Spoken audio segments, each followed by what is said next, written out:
So hi guys, welcome back to my channel. So guys, Bigg Boss house నుండి ఈ second week లో మర్యాద మనీష్ అయితే ఎలిమినేట్ అయితే అయ్యాడు. సో ఇక ఎలా ఎలిమినేట్ అయ్యాడు, అసలు ఓటింగ్ ఆర్డర్ ఎలా ఉంది అనేది అయితే చూద్దాం.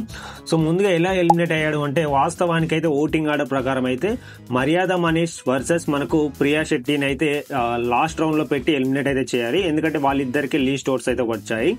బట్ ఇక్కడ ఏంటి అంటే, హరిత హరీష్ ని అండ్ అదే విధంగా మర్యాద మనీష్ ని లాస్ట్ ఎలిమినేషన్ రౌండ్ లో ఉంచడం అయితే జరిగింది. దానికి రీజన్స్ ఏంటి అంటే, హరిత హరీష్ కొంత బిగ్ బాస్ మాట వినకపోవడం అండ్ అదే విధంగా వితండవాదం అంటే ఆర్గ్యూ చేయడం లాంటిది అనేది బిగ్ బాస్ తోని కూడా.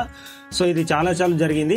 దానివల్ల హరిత హరీష్ ని బిగ్ బాస్ హౌస్ నుంచి బిగ్ బాస్ టీమ్ ఎలిమినేట్ చేయాలి అనుకుంది. అది మిడ్ వీక్ లోనే అనుకుంది. బట్ తన బిహేవియర్ అనేది చేంజ్ అవ్వడం వల్ల కొంత వార్నింగ్ ఇచ్చి, అంటే ఎలిమినేషన్ లాస్ట్ రౌండ్ లో ఉంచడం వల్ల కొంత వార్నింగ్ ఇచ్చి హరిత హరీష్ ని అలర్ట్ చేసే ఉద్దేశంతో సో ఇక్కడ మర్యాద మనీష్ వర్సెస్ హరిత హరీష్ ని అయితే చివరి రౌండ్ లో అయితే ఉంచారు. ఇక మనకు మర్యాద మనీష్ అయితే ఎలిమినేట్ అయితే అయ్యాడు. ఇక ఓటింగ్ ఆర్డర్ అనేది గమనిస్తే మనకు స్టార్టింగ్ నుంచి అంటే మనకు ప్రీవియస్ వీక్ లో అండ్ ఈ వీక్ లో సుమన్ శెట్టి గారికి అయితే టాప్ ఓట్స్ అయితే పడుతున్నాయి. సో అది ఎందుకో మీకు కూడా తెలుసు. అండ్ అదే విధంగా భరణి గారు సెకండ్ ప్లేస్ లో ఉన్నారు. అండ్ అదే విధంగా డీమాన్ పవన్ థర్డ్ ప్లేస్ లో, ఫోర్త్ ప్లేస్ లో మనకు ఫ్లోరా షైని, ఫిఫ్త్ ప్లేస్ లో మనకు హరిత హరీష్ ఉన్నాడు, సిక్స్త్ ప్లేస్ లో మనకు ప్రియా శెట్టి. లీస్ట్ ఓటింగ్స్ తో, అందరికన్నా లీస్ట్ ఓటింగ్స్ తో చివరి పొజిషన్ లో ఉంది మాత్రం మర్యాద మనీష్. ఓటింగ్ ఆర్డర్ ప్రకారం అయితే మనకు ప్రాపర్ గానే ఎలిమినేషన్ అనేది జరిగింది. కాకపోతే చివరి రౌండ్ అనేది ప్రియా శెట్టి వర్సెస్ మనకు మర్యాద మనీష్ ఉండాల్సింది.